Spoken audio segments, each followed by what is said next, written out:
Good morning दोस्तों, मैं रोहित गुप्ता और मैं आपका स्वागत करता हूं एक बार फिर से अपने चैनल टारगेट सीकर्स पे। दोस्तों, आपने मेरा लास्ट यानी कि फर्स्ट लेक्चर जो देखा था वो था basic introduction of GST. Basic introduction of GST में हमने सबसे पहले स्टार्ट किया कि टैक्सेस कितने टाइप के होते हैं। फिर हमने देखा कि जीएसटी जिसके बारे में हम बात कर रहे हैं वो जीएसटी होता क्या है। फिर हमने देखा कि एडवांटेजेस क्या हैं जीएसटी के, यानी जीएसटी के आने के क्या फायदे हैं। दोस्तों, जैसा कि आपको मैंने पहले लेक्चर में बताया था कि हमें बहुत सारी चीजें पढ़नी है जीएसटी के बारे में, कि जीएसटी होता क्या है, जीएसटी के फायदे क्या हैं, जीएसटी की जरूरत क्या है।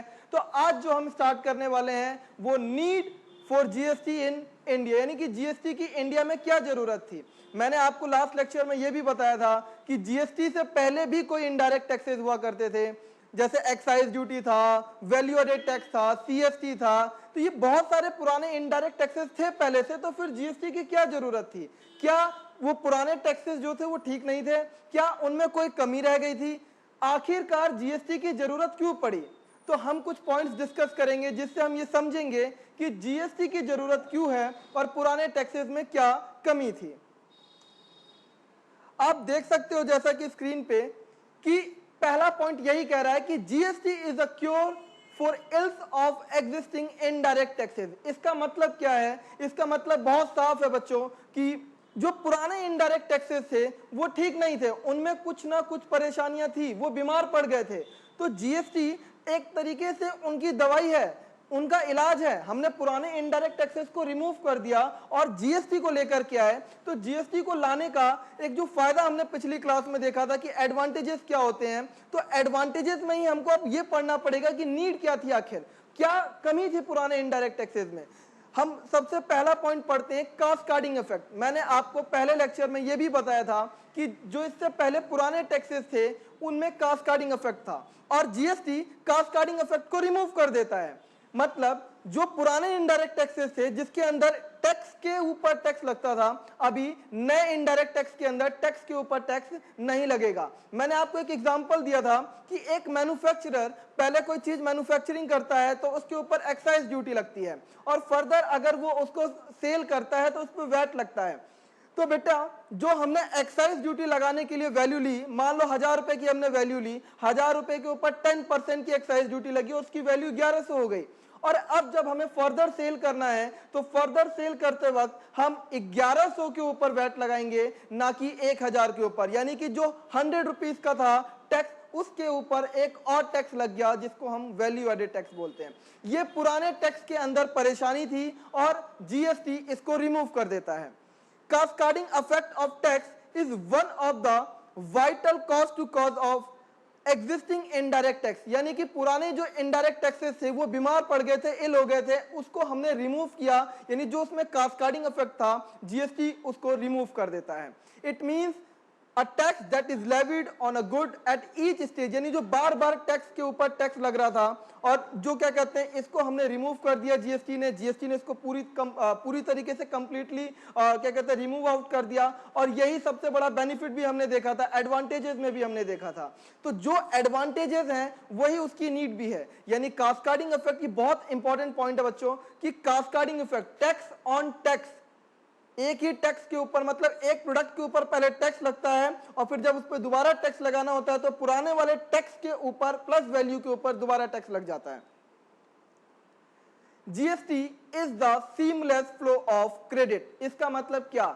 आपको मैंने यह बताया था कि अगर कोई मैन्युफैक्चरर मैन्युफैक्चरिंग करता है तो उसको एक्साइज ड्यूटी पे करनी पड़ती है। फर्दर जब वो उसे सेल करता है तो वो वैट देता था। ये पुराने इनडायरेक्ट टैक्सेस में होता था, जब वो मैन्युफैक्चरिंग करता था तो एक्साइज ड्यूटी, और जब वो सेल करता था तो उसे वैल्यू एडेड टैक्स देना पड़ता था।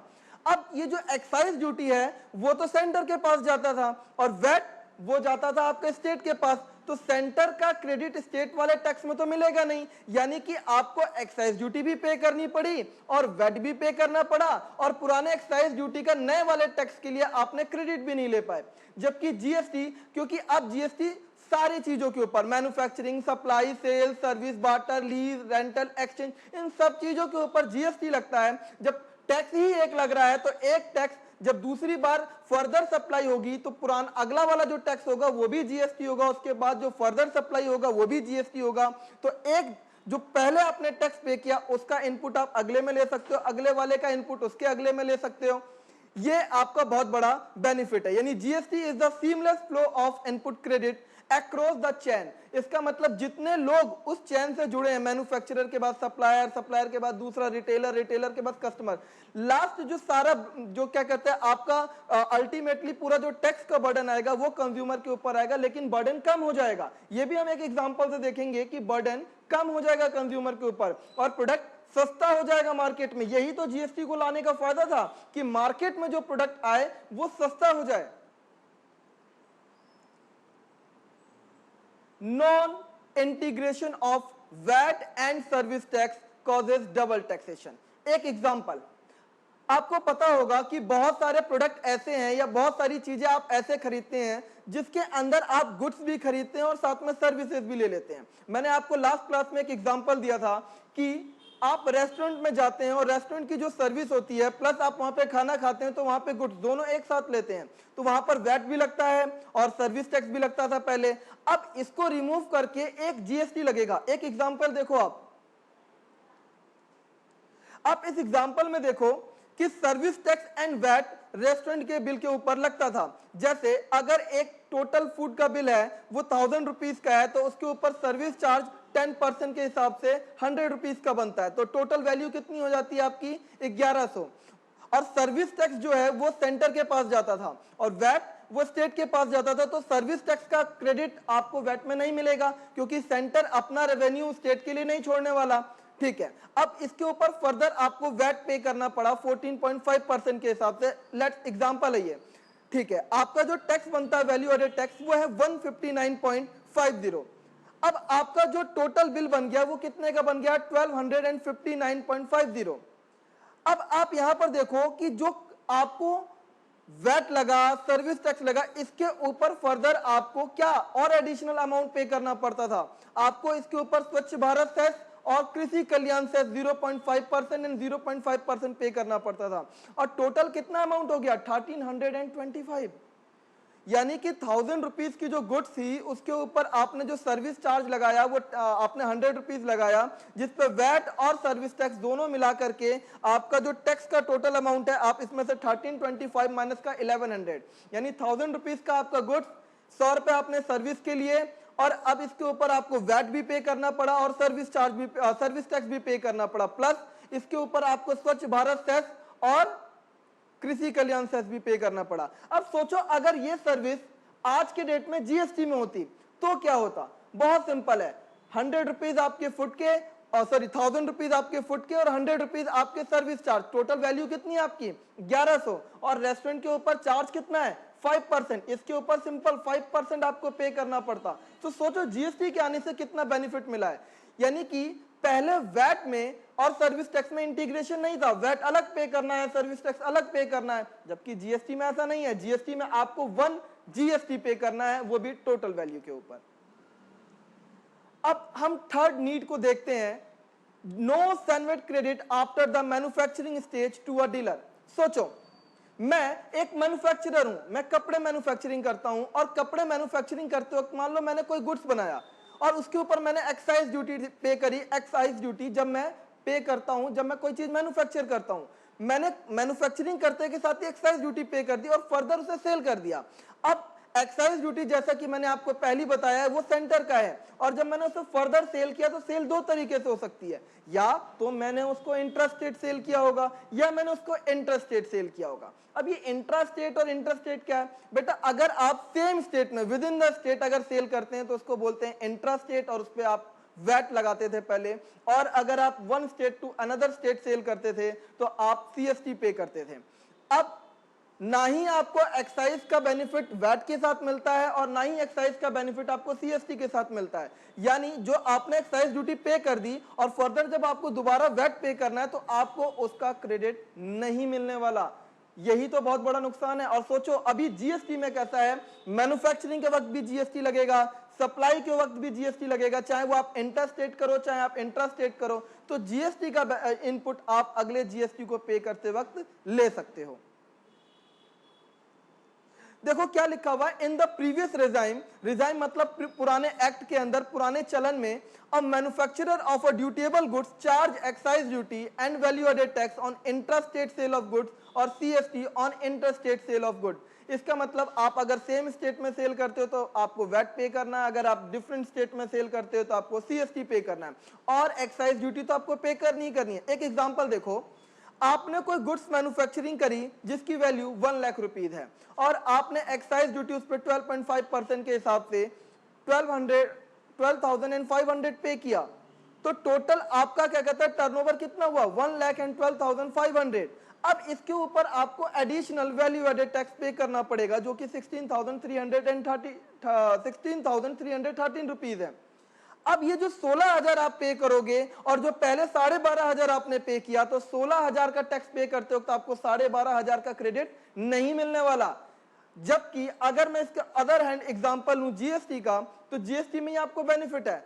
अब आप एक्साइज ड्यूटी अगर पे करने की जगह जीएसटी पे करोगे, तो मैन्युफैक्चरिंग के वक्त जो आप जीएसटी पे करोगे उसे जब फर्दर सप्लाई करोगे तो फर्दर सप्लाई में जो दोबारा जीएसटी आएगा तो पुराने वाले जीएसटी का आप बेनिफिट ले सकते हो। थर्ड, ये पॉइंट तो आपने इतने बार सुन लिया है कि आपके दिमाग में घुस चुका होगा, cascading effect of taxes on account of levy of CST inter state purchase. बहुत ही इंपॉर्टेंट पॉइंट है। मैं आपको एक एग्जांपल समझाता हूं। सोचो एक डीलर था, वो अगर सेम स्टेट में सेल करता था तो वो वैट लगाता था। अगर सेम स्टेट में बार बार वैट लग रहा है तो पुराने वैट का क्रेडिट मिलता चला जाएगा, क्योंकि वो एक स्टेट का एक्ट है और स्टेट का क्रेडिट स्टेट में मिल रहा था। लेकिन जहां से ही उसने एक इंटर स्टेट सेल कर दी, यानी कि अब उसे जब सीएसटी पे करना है, तो पुराना जितना भी वैट पे हुआ है और जब आप फर्दर सीएसटी पे करोगे तो सीएसटी में आपको वैट का क्रेडिट नहीं मिलने वाला। सीएसटी में आपको वैट का क्रेडिट नहीं मिलने वाला।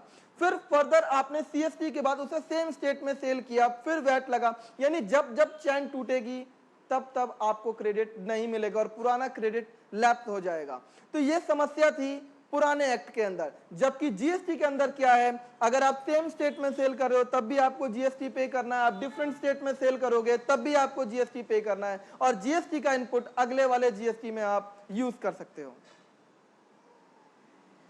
अब यहां पर आप एक एग्जांपल देख सकते हो कि मिस्टर सी जो कैलीकट का है, वो डीलर है, dealer purchase goods from mister H of Hyderabad. उसने हैदराबाद से कुछ सामान खरीदा, पेइंग सेंट्रल सेल्स टैक्स, क्योंकि वो डिफरेंट स्टेट है, कैलीकट है और एक हैदराबाद है, तो आपको सीएसटी पे करना पड़ा। 2000 के ऊपर आपने सीएसटी पे किया, and CST is not allowed as an input tax credit against VAT payable on local sales. और उस बंदे ने जो आपने हैदराबाद से सामान मंगाया उसको फर्दर सेल कर दिया सेम स्टेट में, और जिसके ऊपर आपको वैट पे करना पड़ा। और जैसा कि मैंने आपको पहले बता दिया कि वैट के ऊपर सीएसटी का इनपुट नहीं मिलेगा, क्योंकि सीएसटी एक सेंट्रल सेल्स टैक्स है और वैट स्टेट का वैल्यू एडेड टैक्स होता है। तो VAT is calculated inclusive of CST, यानी कि अगर आपने 2000 रुपीज का कोई प्रोडक्ट खरीदा, उसके ऊपर आपने क्या कहते हैं वैट पे किया, प्लस वैट, मान लो आपने इसके ऊपर एक एग्जांपल ले लेते हैं कि 2% के हिसाब से आपका रेट होगा सीएसटी का, तो जो भी सीएसटी का रेट होगा उसको जोड़ देंगे और जो टोटल अमाउंट आएगा उसके ऊपर फर्दर वैट चार्ज होगा। यानी कि, और ये जो आपने 2% यानी कि 2000 का 2% 400 जो होता है, उसका इनपुट भी आपको वैट पे करते वक्त नहीं मिलने वाला है। ठीक है, अभी तक हमने कुछ नीड्स पढ़ी। अब एक आपको मैं इंपॉर्टेंट चीज बताने वाला हूं कि पहले कौन कौन से इनडायरेक्ट टैक्स हुआ करते थे, कितने इनडायरेक्ट टैक्सेस ऐसे थे जो सेंटर के कंट्रोल में थे और कुछ ऐसे जो स्टेट के कंट्रोल में थे। सबसे पहले हम लोग सेंटर की लिस्ट देखने वाले हैं। सेंट्रल इनडायरेक्ट टैक्स, जिसमें सेंट्रल एक्साइज ड्यूटी, जिसकी अभी मैं बात कर रहा था कि एक्साइज ड्यूटी सेंटर का रेवेन्यू होता है। उसके बाद excise duty levied under medicinal and toilet preparation excise duty act 1960 और 1955, यानी 1955 के अंदर अगर आप कोई टॉयलेट प्रिपरेशन से रिलेटेड या मेडिकल से रिलेटेड अगर कोई भी एक्साइज ड्यूटी पे होती है तो वो भी सेंटर के पास ही जाता है। सर्विस टैक्स आपका सेंटर के ऊपर होता था। सीवीडी आपका काउंटर वेलिंग ड्यूटी लगती थी इंपोर्ट के ऊपर, और स्पेशल सीवीडी ऑन इंपोर्ट ये वैट के अगेंस्ट लगती थी। मैं आपको बाद में बताऊंगा, जब मैं आपको कस्टम के साथ जीएसटी को लिंक करके दिखाऊंगा तब मैं आपको समझाऊंगा कि दोनों में क्या फर्क है। सेंट्रल सरचार्ज और सेंट्रल सेस, यानी कि सेंट्रल के ऊपर कुछ सरचार्ज भी लगाता था, कुछ सेस भी लगाता था। ऑन द अदर हैंड अगर बात करें हम, तो स्टेट वाले यानी स्टेट इनडायरेक्ट टैक्सेस में आपका स्टेट वैल्यू एडेड टैक्स था, इंटरटेनमेंट टैक्स था, एंट्री टैक्स था, परचेस टैक्स था, luxury batting and gambling tax, state surcharge और स्टेट सेस। ये कुछ इनडायरेक्ट टैक्सेस थे जो पहले हुआ करते थे और इन सबको रिमूव आउट कर दिया गया और इसकी जगह एक पॉइंट यानी कि जीएसटी लेकर के हम लोग आए हैं। In the GST regime, all the above taxes have been subsumed in the ambit of GST। इसका मतलब क्या है, अब इन सारे टैक्सेस के जो फीचर्स हुआ करते थे वो अब जीएसटी में आ गए। यानी ये सारे टैक्सेस जिस जिस पर्पस पे लगते थे उन सभी पर्पसेस के ऊपर अब जीएसटी लगेगा।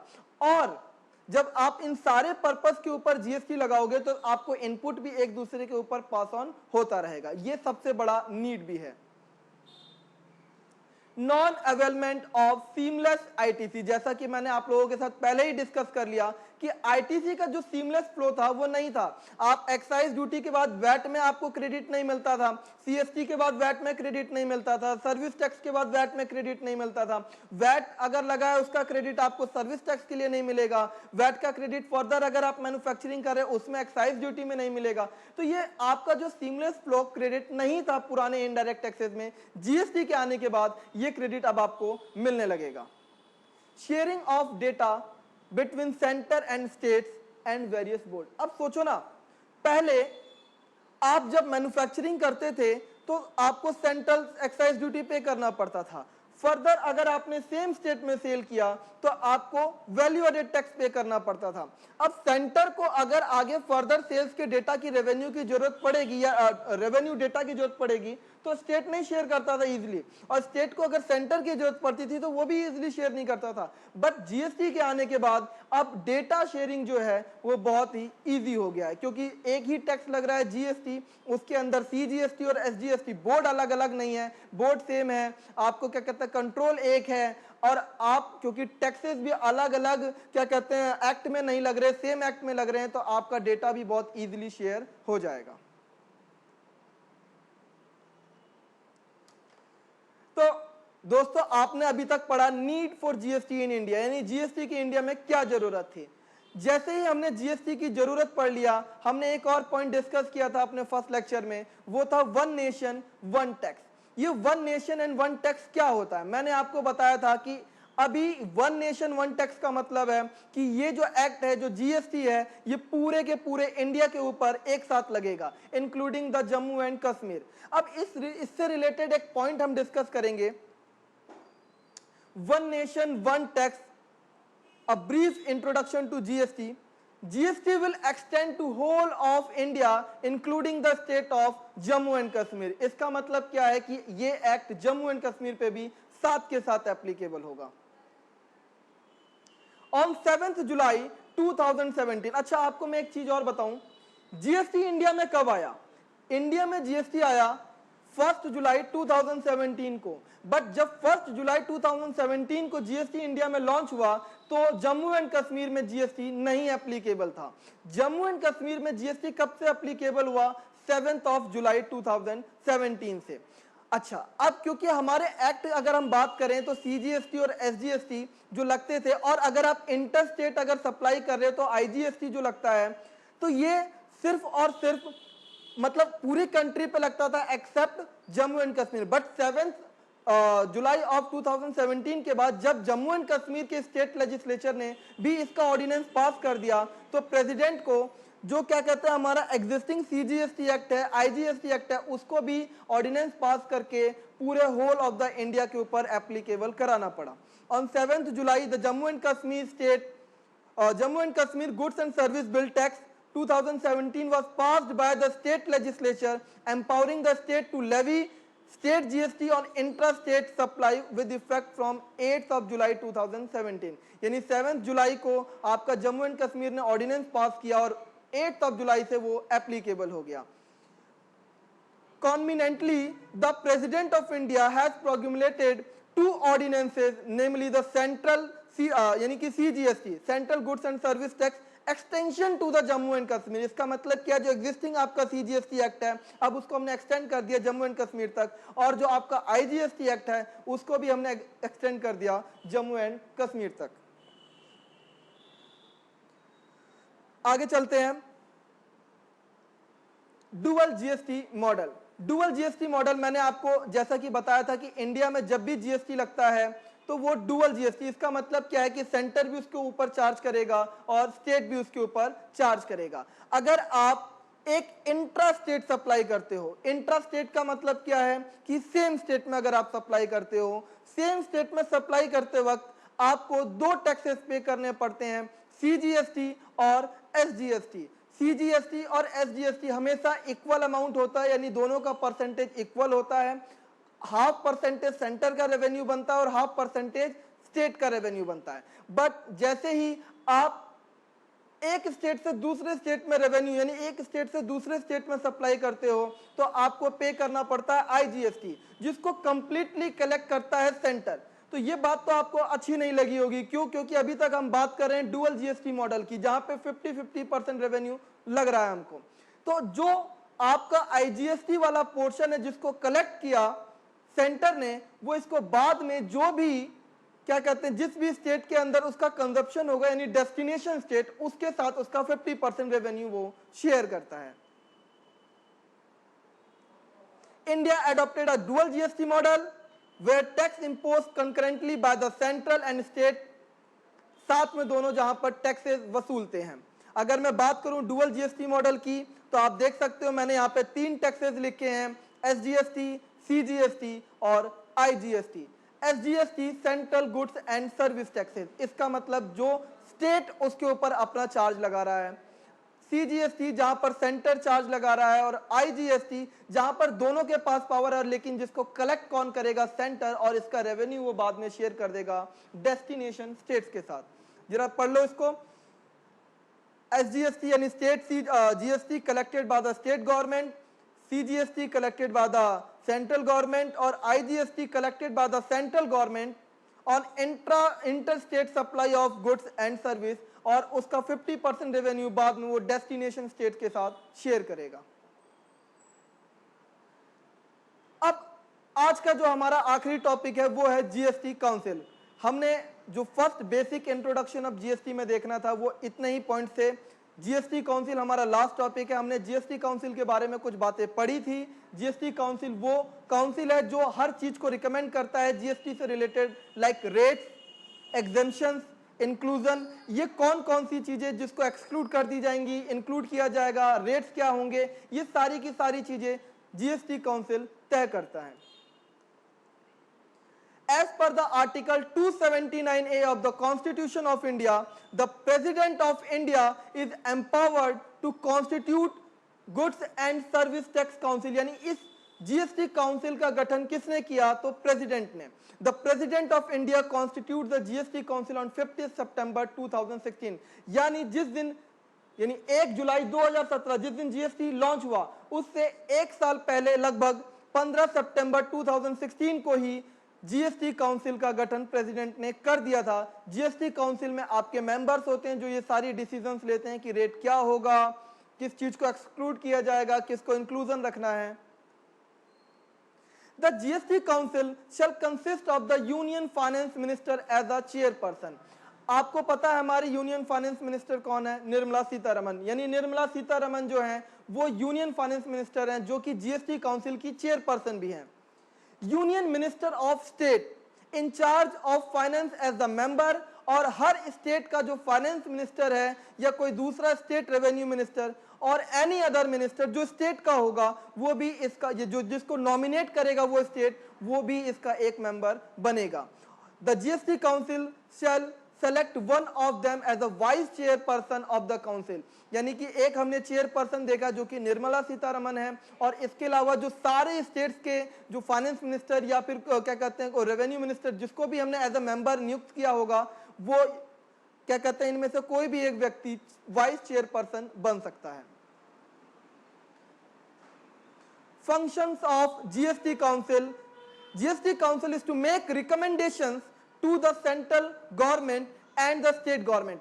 यानी कि जीएसटी काउंसिल का काम क्या, मैं आपको बता दूं, एक्ट जो है ये आपका क्या कहते हैं वो सेंट्रल गवर्नमेंट पास करती है, सेंट्रल गवर्नमेंट इसको लेकर के आई और सेंट्रल गवर्नमेंट ही इसके अंदर कोई भी चीज इंक्लूजन एक्सक्लूजन करेगी। लेकिन इस बात का डिसीजन कि क्या चीज एक्सक्लूड किया जाएगा क्या चीज इंक्लूड किया जाएगा ये कौन रिकमेंड करेगा, ये रिकमेंड करेगा आपका जीएसटी काउंसिल। जैसे पहला tax rate, exemptions, threshold limit. Threshold limit क्या होता है कि कौन सी वो लिमिट होगी जिसके बाद आपको जीएसटी में आना पड़ेगा, रजिस्ट्रेशन कराना पड़ेगा, एंड यू हैव टू पे GST on the supply of goods और सर्विसेज और बोथ।